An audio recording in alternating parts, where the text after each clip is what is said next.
Hi everyone, मेरा नाम है पीयूष सागर और हम इस सीरीज़ में रिएक्ट नेटिव स्टार्ट करने वाले हैं। हम रिएक्ट नेटिव स्क्रैच से पढ़ेंगे। हम उसके बारे में बहुत कुछ जानेंगे और उसमें हम अच्छे अच्छे प्रोजेक्ट भी बनाएंगे। पहले हम स्टार्टिंग से देखते हैं। अगर आपको ऑलरेडी रिएक्ट आती है तो अच्छी बात है। अगर रिएक्ट नेटिव के बारे में भी थोड़ा बहुत नॉलेज हो तो और अच्छी बात है। पर अगर आपको नहीं आती है तो हम सारी चीज़ें स्टार्टिंग से पढ़ेंगे तो आपको कोई दिक्कत नहीं होने वाली है। तो अगर आपको रिएक्ट नेटिव या फिर वेब डेवलपमेंट में थोड़ी सी एक्साइटमेंट है या फिर पढ़ना चाहते हैं तो प्लीज़ वीडियो को लाइक कर दीजिए और चैनल को सब्सक्राइब कर दीजिए, क्योंकि हम इस सीरीज़ को एंड तक ले जाने वाले हैं। कई सारे अच्छे प्रोजेक्ट बनाएंगे तो वहाँ पे काफ़ी हेल्पफुल होंगे आपके लिए। तो अभी स्टार्ट करते हैं रिएक्ट नेटिव। तो देखते हैं पहले रिएक्ट नेटिव है क्या और हम इसे क्यों यूज़ करते हैं। तो अभी हम रिएक्ट नेटिव के वेबसाइट पे चले जाते हैं। रिएक्ट नेटिव के ऑफिशियल साइट पे हम जाते हैं। तो बेसिकली रिएक्ट नेटिव एक फेसबुक से बनाई गई एक लाइब्रेरी है और इसके अलग इसके फ्रेमवर्क भी हैं, एक एक्सपो, जिसके बारे में हम आगे जानेंगे। पर अभी जानते हैं react native basically mobile app development में यूज़ होता है। तो इससे क्या होता है, हमें एक बार कोड लिखना पड़ता है और हम एंड्रॉयड और आईओएस में दोनों में यूज कर सकते हैं। और हम सेम कोड बेस से विंडोज़ के लिए और मैक ओएस के लिए भी एप्लीकेशन बना सकते हैं, एज वेल एज वेब के लिए भी। तो अगर आपको थोड़ी बहुत प्रोग्रामिंग का नॉलेज हो तो आप ये जानते हैं कि ट्रेडिशनली हम वेबसाइट बनाते थे तो वेबसाइट हमें HTML CSS जावास्क्रिप्ट से बनती थी। और उसके बाद अगर हमें मोबाइल एप्लीकेशन बनानी है तो हमारे पास दो प्लेटफॉर्म थे। पहला तो हो गया एंड्रॉयड और दूसरा हो गया iOS।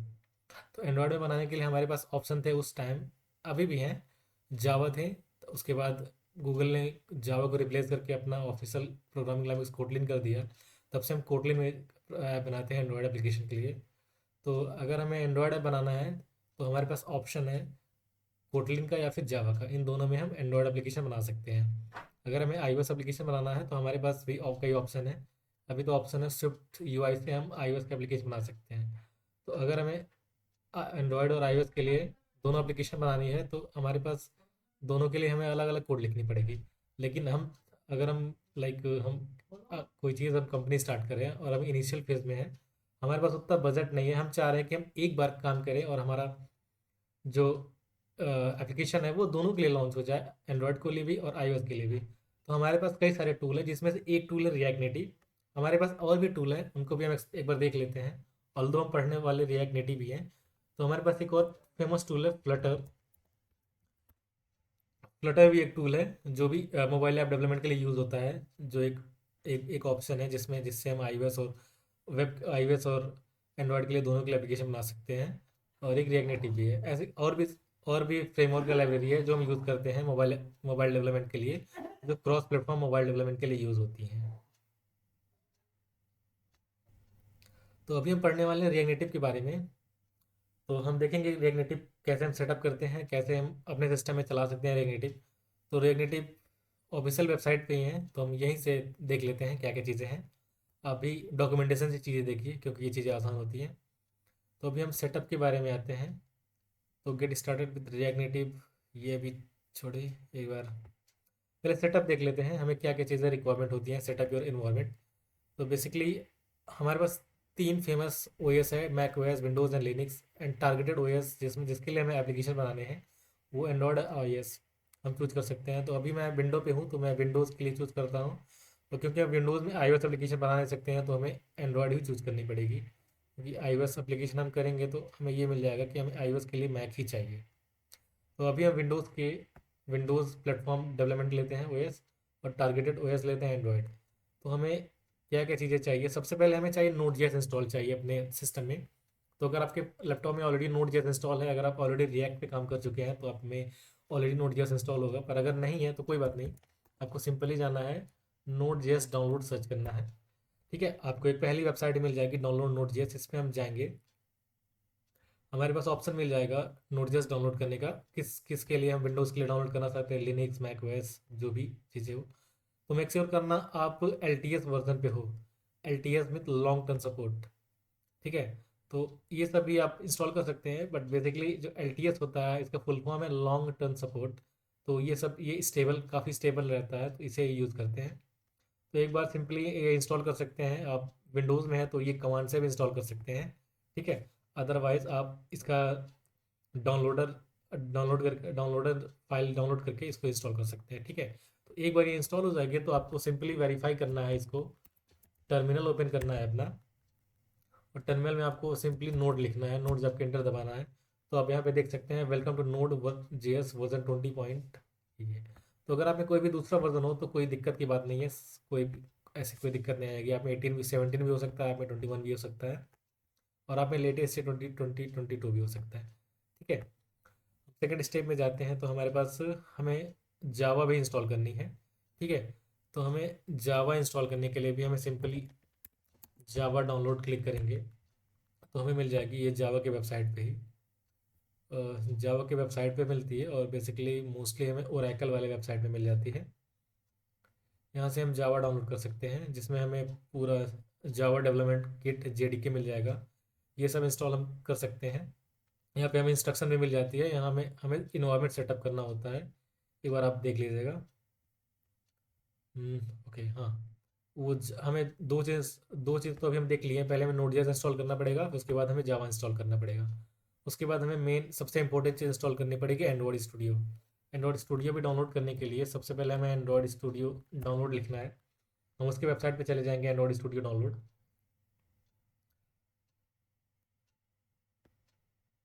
ठीक है, तो एंड्रॉयड स्टूडियो पे आपको, इसमें भी ज़्यादा ऐसा कुछ टफ प्रोसेस नहीं है। सिंपली आपको ऐप डाउनलोड करना है, EXE फाइल, वो आपको इंस्टॉल करना है। Next next next agree agree करते जाएंगे तो वो इंस्टॉल हो जाएगा। तो ये तीन चीज़ इंस्टॉल कर जाएंगे तो मेक श्योर करना आप में जावा भी, नोट नोट तो वेरिफिकेशन आपका हो चुका है टर्मिनल से।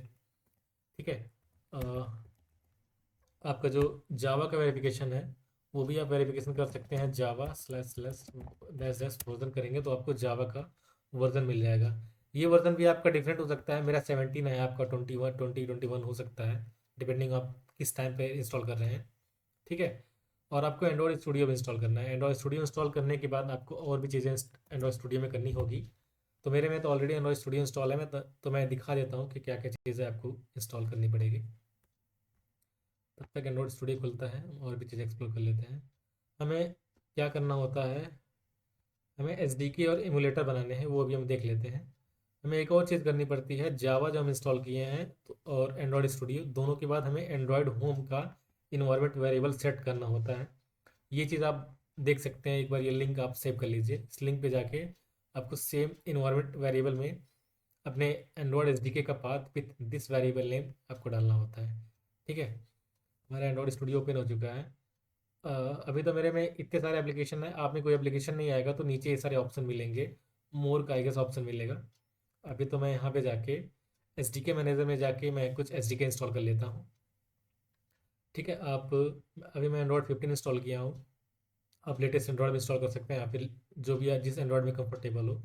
SDK टूल में भी आपको ये सब चीज़ें इंस्टॉल करनी है, एंड्रॉयड एमुलेटर एंड ये hyper hyper version driver, Google Play license library etcetera, ये सब चीज़ें इंस्टॉल करनी है आपको। ये सब इंस्टॉल हो जाने के बाद आपको वर्चुअल डिवाइस बनानी है। वर्चुअल डिवाइस मैनेजर पे जाएंगे तो आपको यहाँ पे प्लस, अभी तो मेरे में एक वर्चुअल डिवाइस है, आप में नहीं रहेगा तो हमें प्लस पे क्लिक करना है। प्लस पे हम फ़ोन चूज़ कर लेंगे, हमें कौन सा फ़ोन चाहिए, Pixel 9, Pixel 8। अभी तो मेरा, इसको चूज़ करने के बाद आपको जो इमेज है वो चूज़ करना पड़ेगा, कौन सा एंड्रॉयड वर्जन चाहते हैं आप। तो जो भी लेटेस्ट एंड्रॉयड वर्जन चल रहा है वो आपको इंस्टॉल कर लीजिएगा। मेक श्योर करिएगा कि वो प्रीव्यू वर्जन ना हो, स्टेबल वर्जन हो। ठीक है, लाइक अभी मैं रिकॉर्ड कर रहा हूँ तो अभी के टाइम पे एंड्रॉयड 16 का प्रीव्यू चल रहा है और एंड्रॉयड 15 स्टेबल पे है। तो आप एंड्रॉयड 15 इंस्टॉल करिए, एंड्रॉयड 16 का भी आपको मिल जाएगा, पर एंड्रॉयड 16 मत इंस्टॉल करिए क्योंकि उसमें कुछ बग आ सकते हैं। तो अभी तो जो जो स्टेबल हो उसी को इंस्टॉल करिए। तो आप नेक्स्ट कर देंगे तो आपको ऐसे मिल जाएगा। सिंपली आप एंड्रॉयड एमुलेटर को भी ऑन कर सकते हैं। ओके, ये ऑन हो गया है, हम आगे देखते हैं। ठीक है, तो ये रहा, हमारे पास दो ऑप्शन है अपने ऐप को चलाने के लिए। पहला ऑप्शन है तो हम फिजिकल डिवाइस यूज़ कर सकते हैं, अगर आपके पास कोई भी एंड्रॉयड डिवाइस हो तो आप उसको यूज़ कर सकते हैं। अदरवाइज़ वर्चुअल डिवाइस तो हमारी बनी गई है, ये हमारा वर्चुअल डिवाइस ओपन हो रहा है, हम वर्चुअल डिवाइस यूज़ कर सकते हैं। ठीक है, तो ये सब चीज़ें हो गई हैं, बस ज़्यादा कुछ स्टेप है नहीं। एक बार इस डॉक्यूमेंटेशन को आप पूरा पढ़ लीजिएगा, एक बार ये लिंक आप देख लीजिए। ठीक है, reactnative.dev डॉग सेटअप इन्वायरमेंट्स यहाँ आपको मिल जाएगा, वहाँ से आप देख लीजिएगा। ठीक है, ओके, तो हमारा सारा सेटअप पूरा हो गया। मेक श्योर करिएगा, वेरिफिकेशन कर लीजिएगा नोट जेएस का, जावा का और एंड्रॉइड स्टूडियो का, ठीक है। ये ये सब वेरिफिकेशन हो जाए तो हम चलते हैं get started with react native, ठीक है। तो get started with react native एक बार पढ़ भी लेते हैं। React Native allow developers who know React to create React Native application. At the same time, native developer can use React Native to gain partiality between native performance by writing common feature once. तो ये सब आप एक चीज़ें देख लेते हैं। हमें लाइक अगर आपको रिएक्ट ऑलरेडी आती है तो काफ़ी अच्छी बात है, आपको बहुत आसानी से आप रिएक्ट नेटिव सीख सकते हैं। पर अगर नहीं आती है तो कोई बात नहीं, हम रिएक्ट के भी कॉन्सेप्ट धीरे धीरे सीखते जाएंगे। बस आपको जावास्क्रिप्ट आनी चाहिए, इसका प्री रिक्विजिट है कि आपको जावास्क्रिप्ट ऑलरेडी आनी चाहिए, ठीक है। तो हमारे पास रिएक्ट नेटिव ऐप बनाने के लिए दो तरीके हैं बेसिकली। पहला तरीका है हम React Native bare bare React Native CLI use कर सकते हैं, जो कि ओल्ड तरीका है और वही हम पढ़ेंगे। और हमारे पास एक न्यू तरीका है एक्सपो, जो रिएक्ट नेटिव के टॉप पे बना है। अगर आप ऑलरेडी रिएक्ट पे काम कर चुके हैं तो आपको ऑलरेडी नॉलेज होगी नेक्स्ट जेएस के बारे में। तो नेक्स्ट जेएस जो है वो रिएक्ट के ऊपर ही बना है, लाइक वो रिएक्ट ही यूज़ करता है विथ सम एडिशनल फीचर, ठीक है।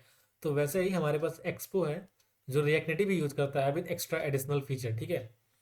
तो अभी हम तो रिएक्ट नेटिव ही पढ़ेंगे बेयर CLI वाली, उसके बाद हम आगे आगे वाले वीडियोस में एक्सपोज भी देखेंगे।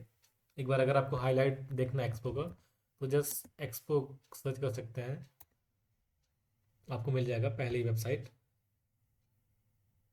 ठीक है। ये आप यहाँ पे देख सकते हैं, डॉक्यूमेंटेशन इसके भी पढ़ सकते हैं। पर अभी हम रिएक्ट नेटिव के बारे में बेयर रिएक्ट नेटिव CLI के बारे में जानने वाले हैं। यहाँ पे हमें लिखा भी है, can I use React Native without a framework? Yes we can, yes we can. Okay, तो हम देखते हैं get started without a framework, क्योंकि अभी हमें एक्सपो नहीं पढ़ना है, हम एक्सपो आने वाली वीडियो में पढ़ेंगे। तो सबसे पहले हमें अपने सिस्टम में ग्लोबली इंस्टॉल करना पड़ेगा रिएक्ट नेटिव CLI पैकेज, ठीक है। तो हमारे पास जो पहला कमांड है वो बोलता है npm अनइंस्टॉल। ये -g मीन्स ग्लोबली इंस्टॉल हो जाएगा ये पैकेज आपके सिस्टम में। अगर आप Node.js इंस्टॉल किए होंगे तो आपके सिस्टम में npm पे एक पैकेज मैनेजर इंस्टॉल हुआ होगा। इसको वेरिफिकेशन आप कर सकते हैं। बेसिकली टर्मिनल ओपन करने के बाद आपको लिखना है npm। हमें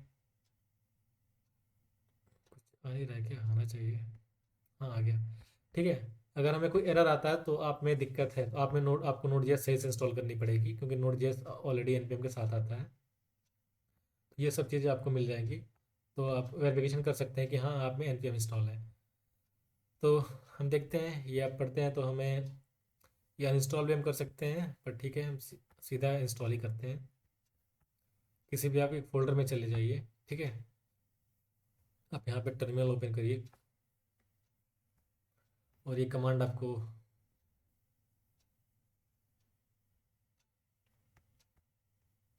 जो आप कमांड कॉपी किए हैं इसे पेस्ट कर दीजिए। अभी हम अपने प्रोजेक्ट का नाम ऑसम प्रोजेक्ट ही रख लेते हैं, ठीक है। मैंने ऑलरेडी इंस्टॉल करके रखा है क्योंकि इसमें थोड़ा टाइम लगता है, तो हम जस्ट आपको इंटर ही दबाना है और ये सारे प्रोसेस खुद ही कर लेगा, ठीक है। तो चलते हैं इसको। जब ये इंस्टॉल हो जाए तो आपको कुछ ये इस तरीके से फोल्डर में दिखेगा। तो आपको बेसिकली सेम यही फोल्डर VS कोड में ओपन करना है।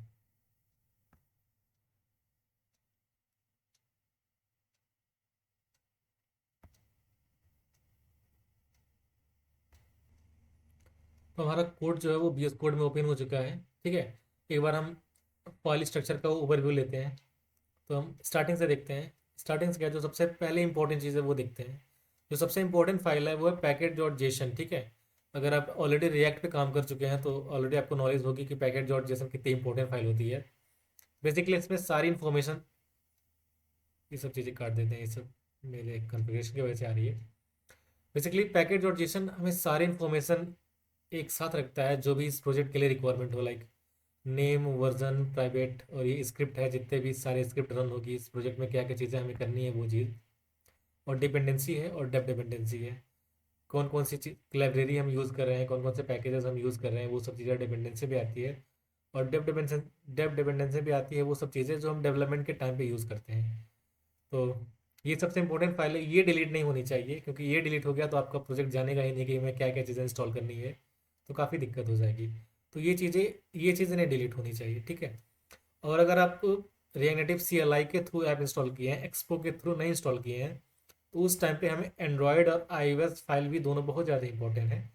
तो बेसिकली एंड्रॉयड और iOS फाइल, ये एंड्रॉयड जो फोल्डर है, इसके अंदर वो सारे कोड है जो हमें एंड्रॉयड एप्लीकेशन बनाने के लिए यूज़ होते हैं। इसके अंदर जाएंगे तो आपको हमें कोटलिन और जावा के भी कोड दिख जाएंगे, हमें जावा के भी कोड यहाँ पे दिख जाएंगे, लाइक मेन एक्टिविटी डॉट के टी, ये कोटलिन का कोड है, तो ये हमें कोटलिन के कोड दिख जाएंगे। तो और ये iOS एप्लीकेशन है, इसमें हमें स्विफ्ट के कोड दिख जाएंगे जो iOS एप्लीकेशन बनाने के लिए यूज़ होता है। तो ये दोनों फाइल भी हमारे लिए काफ़ी इंपॉर्टेंट है। और dot B S code dot bundle, ये तो बी एस कोड की फाइल है, और ये तो इसमें, और ये भी कुछ बंडलिंग वाली फाइल है, उसको भी इग्नोर कर सकते हैं। और ये टेस्ट वाला जो फोल्डर है, इसमें हमें टेस्ट केसेस लिखते हैं, लाइक हमें एप्लीकेशन को टेस्टिंग करने के लिए चीज़ें। तो ये आगे चल के हम देखेंगे टेस्टिंग कैसे करते हैं। उसके बाद हमारे पास फाइल आती है एक नोड मॉड्यूल। इसमें नोड मॉड्यूल में जितने भी हमारे पैकेजेस हैं, जितने भी डिपेंडेंसी है, वो सारे यहीं पे इंस्टॉल होते हैं। ये काफ़ी बड़ा होता है, इसकी साइज़ काफ़ी काफ़ी आगे काफ़ी हाई हाई चल जाती है, कभी कभी जीबी में भी चल जाती है, 2 GB 3 GB ऐसे चल जाती है। तो ये इसको हम कभी भी गिट पे नहीं अपलोड करते हैं, वो अभी हम देखेंगे कहाँ। ये जो हमारा फोल्डर है डॉट गिट इग्नोर, यहाँ पे हम मेंशन करते हैं कि हमें क्या क्या चीज़ें गिट पे अपलोड नहीं करनी है। तो यहाँ पे हमें नोड मॉड्यूल मेंशन है, क्योंकि हमारे पास जब तक पैकेज डॉट जेसन है तब तक हम नोड मॉड्यूल आसानी से पा सकते हैं। हमें जस्ट npm इंस्टॉल करना है, हमें जितने भी इस पैकेज डॉट जेसन के डिपेंडेंसी है वो सारी चीज़ें इस नोड मॉड्यूल में इंस्टॉल हो जाएंगी। तो नोड मॉड्यूल इंपॉर्टेंट है, पर तब तक जब तक हमारे मशीन में है। अगर हम किसी और को दे रहे हैं ये कोड, तो हमें नोड मॉड्यूल देने की ज़रूरत नहीं है, इसीलिए वो गिट इग्नोर में ऑलरेडी मेंशन रहता है। और भी देखते हैं, हमारे पास एक और मेन फाइल है जो है app.tsx। यही वो फाइल है जिसमें, अभी इसको छोड़ देते हैं, बताता हूँ अभी। तो हमें ये इंस्टॉल करनी है। उसके बाद अगर आप iOS के लिए हैं तो आपको पॉड इंस्टॉल करना होगा, ठीक है। तो आपको iOS वाले फोल्डर में cd iOS में जाके आपको बंडल इंस्टॉल या फिर पॉड इंस्टॉल कर सकते हैं। ओके, तो देखते हैं, इसमें लिखा है npm स्टार्ट करने के लिए npm रन एंड्रॉयड। तो अभी हम, क्योंकि हमारे पास अभी मैक नहीं, हम अभी मैक पे नहीं हैं, तो हम एंड्रॉयड का ही कोड रन करेंगे। ठीक है, तो हमारा स्क्रिप्ट क्या था, npm रन android एंड्रॉयड। आप इसको पैकेट डॉट जेसन में देख सकते हैं।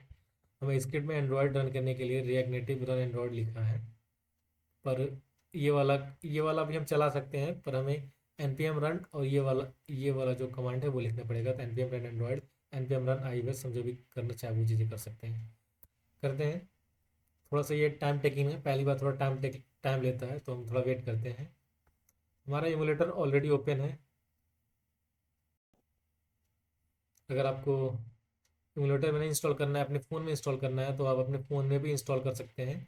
जस्ट उसको यूएसबी से कनेक्ट करिए और मेक श्योर करिए आप अपने फ़ोन में डेवलपर ऑप्शन में जाके यूएसबी डीबगिंग ऑन कर लेते हैं। तो थोड़ा सा वेट करते हैं जब तक कि इंस्टॉल होता है। तो अभी ये इंस्टॉल ही हो रहा है। मेरा फ़ोन तो दिख ही नहीं रहा है, फ़ोन को ही साइड में कर लेते हैं। अब शायद फ़ोन दिख रहा है।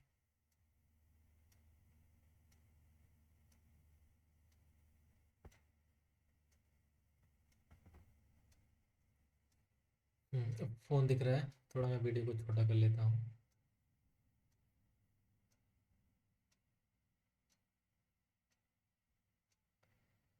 ठीक है, तो थोड़ा सा और टाइम लेगा। ये देखिए, हम एक और टर्मिनल में मेट्रो भी चल रहा है साथ ही साथ। ये एक मेट्रो है जो रेगनेटिव एप्लीकेशन चलाने में काम आता है। अब इसके बारे में और भी देखेंगे। तो ये अगर हम बंद कर देंगे तो ऐप ही बंद हो जाएगा, तो इसको बंद नहीं करते हैं, वेट ही करते हैं, थोड़ा सा और वेट कर लेते हैं। ठीक है, तो अभी 97% हो चुका है। इंस्टॉलिंग ए पी के डॉट डिबग पिक्सल 7 है। तो बिल्ड सक्सेसफुल हो गया है, ये एप्लीकेशन इंस्टॉल हो गया होगा हमारे फ़ोन में। ओपन हो जा भाई, ओपन भी हो गया। तो अब देखते हैं। पहली बार में क्या होता है ना, लाइक अगर पहली फर्स्ट टाइम अगर आप एप्लीकेशन इंस्टॉल कर रहे हैं तो कई सारी डिपेंडेंसी होती है, वो चीज़ें इंस्टॉल करती हैं। और जावा की भी कुछ फाइल होती है, ग्रेडल की भी कुछ फाइल होती है, वो सब चीज़ें इंस्टॉल होती हैं, तो फर्स्ट टाइम में टाइम लग जाता है। अगर आप इसी प्रोजेक्ट को दोबारा रन करेंगे एक बार रन होने के बाद तो इतना टाइम नहीं लेता है। ठीक है, तो हमारा प्रोजेक्ट रन हो चुका है, अभी हम देखते हैं प्रोजेक्ट के बारे में। ठीक है, तो ये है हमारा रेगनेटिव का पहला एप्लीकेशन जो कि चल रहा है, सही चल रहा है। तो अब आते हैं फाइल पे। तो जो हम app dot T S x के बारे में कह रहे थे, ये ये बेस रूट फाइल है। जो जितने भी चीज़ें हमें यहाँ पे दिख रही हैं वो सारी चीज़ें यहाँ पे लिखी हुई हैं।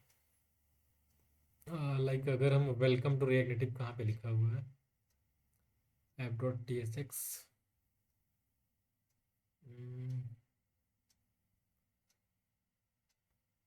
Welcome to React Native, I guess ये इमेज होगा, हेडर में होगा। नहीं नहीं, ठीक है, अभी देखते हैं, मिल नहीं रहा है कहाँ पे लिखा हुआ है। तो ये हमारा app dot T S x है, ये बेस फाइल है जिसमें सारी चीज़ें मेंशन होती हैं। तो हमें चीज़ें स्टार्ट यहीं से करनी होती है, हमारी यही सबसे पहली फाइल रीड होती है। इसके बाद हम जितने भी स्क्रीन चाहें ऐड कर सकते हैं। नेविगेशन के बारे में हम आगे पढ़ेंगे, अभी हम चीज़ें देखते हैं कि हम इसमें कैसे चेंजेस कर सकते हैं। तो बेसिकली हम क्या करते हैं, हम सारे इस कोड को ही डिलीट कर देते हैं, या फिर डिलीट करने से पहले हम देखते हैं कि इसमें क्या क्या चीज़ें हैं। ठीक है, ये हमारे पास एक फंक्शन है, ये एक दूसरा फंक्शन है, और ये हमारे पास स्टाइल है। ठीक है, अभी मैंने इसको कोलैप्स किया है और ये इस ऐप को हम एक्सपोर्ट कर रहे हैं। ये स, ये एक्सपोर्ट ऐप हो रहा है इंडेक्स.js पे। तो एक्चुअल में सबसे पहली फाइल ये रीड नहीं होती है, सबसे पहली फाइल index.js रीड होती है। यहाँ यहाँ से आप डिफाइन कर सकते हैं कि हमें सबसे पहली फाइल कौन सी रीड करनी है। हम main dot T S x भी लगा सकते हैं, app dot T S x भी लगा सकते हैं, जो कि हम आगे देखेंगे। जो जैसे हमारी रिक्वायरमेंट होती है प्रोजेक्ट फाइल स्ट्रक्चर की, वैसे ही हम चीज़ें चेंज करते हैं। तो इंडेक्स डॉट जेएस में हमारी पहली चीज़ रीड होती है, तो हमें यहाँ पे बताया गया है कि ऐप रजिस्ट्री, जो कि हम नेटिव से इंपोर्ट कर रहे हैं, रजिस्टर कंपोनेंट ऐप, और ये वाला कंपोनेंट हम इसमें रजिस्टर कर रहे हैं। तो बेसिकली हमारा यही वाला जो फाइल है, यही पहली फाइल है जो चल रही है। ठीक है, तो हम देखते हैं। तो ये तो तीसरा वाला हमें स्टाइल मिल रहा है, तो साफ ही पता चल रहा है कि ये स्टाइलिंग के लिए यूज़ होगा, तो अभी के लिए इसको इग्नोर करते हैं। और दूसरा हमारे पास एक फंक्शन है ऐप नाम से, जो कि रिस्पॉन्सिबल है यूआई के पार्ट यहाँ पे रेंडर करने के लिए। तो जितने भी चीज़ें यहाँ पे रेंडर हो रही हैं वो एक्चुअल में इस ऐप फंक्शन में ही लिखी हुई हैं। तो अगर मैं इस ऐप फंक्शन में जितने भी चीज़ें हैं उसको मैं क्लियर कर देता हूँ और मैं रिटर्न करता हूँ।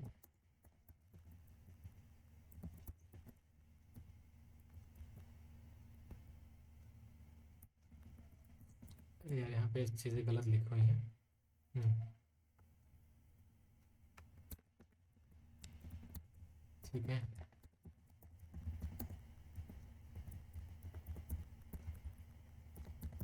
Hello everyone.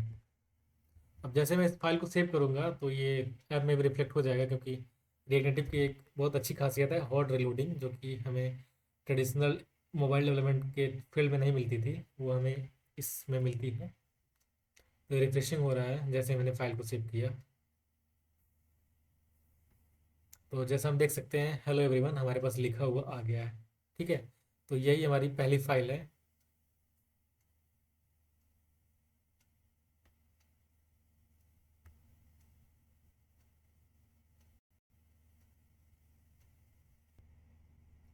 तो ये हमारा पहला एप्लीकेशन है, हमारा एप्लीकेशन रेडी हो चुका है। हम जितने भी चेंजेस करेंगे वो सारी चीज़ें हमें यहाँ पे शो होंगी। ठीक है, तो बाकी हम नेक्स्ट वीडियो में देखते हैं कि व्यू क्या है, टेक्स्ट क्या है, हम इसको स्टाइलिंग कैसे कर सकते हैं, वो सब चीज़ें हम नेक्स्ट एपिसोड में देखते हैं। तो अभी के लिए इतना ही, हमें बस चीज़ें इतनी ही करनी है। तो एक बार हम रिकैप करा देते हैं कि हमें क्या क्या चीज़ें इंपॉर्टेंट हैं। तो सबसे पहले तो हमें नोट जेएस इंस्टॉल करना होगा, इसकी हम वेरिफिकेशन भी कर सकते हैं नोट टर्मिनल में नोट लिख के। उसके बाद हमें जावा इंस्टॉल करना है, जिसमें हमें जेडीके मिलता है, जावा डेवलपमेंट किट। हम कोई भी वर्जन इंस्टॉल कर सकते हैं, बस एक पे हमें लेटेस्ट वर्जन एलटीएस वाला इंस्टॉल करना है बेसिकली। उसके बाद हमें एंड्रॉयड स्टूडियो इंस्टॉल करना है। इसको इंस्टॉल करने के बाद भी हमें इसमें एसडीके इंस्टॉल करना है, एंड्रॉयड एमुलेटर इंस्टॉल करना है, वो सब चीज़ें करनी है। उसके बाद हमें इन्वायरमेंट वेरिएबल में एंड्रॉयड होम का एंड्रॉयड एसडीके का पार्ट डालना है, वो चीज़ें करनी है। फिर हमें सारी चीज़ वेरिफिकेशन करनी है एक बार सारी दोबारा, कि npm हमारे सिस्टम इंस्टॉल है कि नहीं, जावा इंस्टॉल है कि नहीं, एंड्रॉयड होम इंस्टॉल है कि नहीं, एंड्रॉयड एमुलेटर सही से चल रहा है कि नहीं। वो सब चीज़ें करने के बाद हम यहाँ पे आते हैं getting started without a framework in React native page पे। हमारे पास एक्सपो का भी ऑप्शन है, पर अभी हम क्योंकि हमें अभी सीखना है तो हम एक्सपो पे नहीं जाएंगे, क्योंकि हमें एक्सपो पे बहुत सारी चीज़ें आसान हो जाती हैं। तो हमें बेसिक से थोड़ा सीखना है, तो हम रिएक्ट नेटिव भी सीखेंगे। तो इसीलिए हमारे पास ऑप्शन है रिएक्ट नेटिव CLI का, तो हम ये इंस्टॉल करेंगे इस कमांड से। तो कमांड चलाने के बाद हमें अपने वही हमारा ऐप इंस्टॉल हो जाएगा, उसको हमें VS कोड में ओपन करना है। फिर npm रन एंड्रॉयड या फिर npm स्टार्ट करने के बाद हमें एक प्रेस करना होता है, उसके बाद हम ये चीज़ें देख सकते हैं। अब हम app.jsx में हम बेसिकली सारी चीज़ें ही हटा सकते हैं, सारी चीज़ें ही हटा सकते हैं। उसके बाद हमें पहले हमें देख लेते हैं, ऐप नाम से ही था ना, ठीक है। अब हम बेसिकली एक्सपोर्ट कॉन्स्ट ऐप नाम से ही बना सकते हैं, एक एरो फंक्शन ही, अगर आप पढ़े हो, ठीक है। तो एरो फंक्शन का एक फंक्शन ही बनाना है जो एक कंपोनेंट रिटर्न करता है। वो कंपोनेंट हम ऐसा ही दिखता है, इसे हम बाद में पढ़ेंगे ये सब चीज़ें क्या है। हेलो फ्रॉम कंपोनेंट, तो ये देखिए रिफ्रेश हो चुका।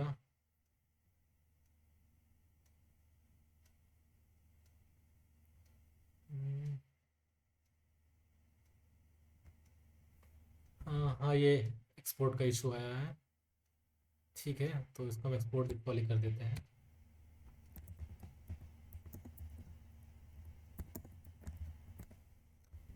ठीक है। तो ये चल गया। हम जैसे चाहें वैसे एक्सपोर्ट कर सकते हैं, हमारे पास अलग अलग ऑप्शन है, क्योंकि ऑलरेडी यहाँ पे इस तरीके से इंपोर्ट हुआ है। इस वजह से यहाँ पे ये एरर आया था। एरर आनी भी चाहिए, तभी हमें पता चलता है कि हमें क्या क्या चीज़ें करनी है, क्या क्या चीज़ें नहीं करती हैं। तो ये हेलो फ्रॉम कंपोनेंट, तो यानी हमारा ऐप सही चल रहा है। अब आगे की वीडियो में हम देखते हैं कि व्यू क्या होता है, टेक्स्ट क्या होता है, इसमें हम बटन्स कैसे ला सकते हैं, अलग अलग टेक्स्ट कैसे ला सकते हैं, ये सब चीज़ें हम करेंगे। तो मिलते हैं नेक्स्ट वीडियो में, बाय बाय। और मेक श्योर करिएगा चैनल को सब्सक्राइब कर दीजिए, लाइक कर दीजिएगा, क्योंकि हम इस सीरीज़ को पूरा करने वाले हैं, ठीक है। बाय।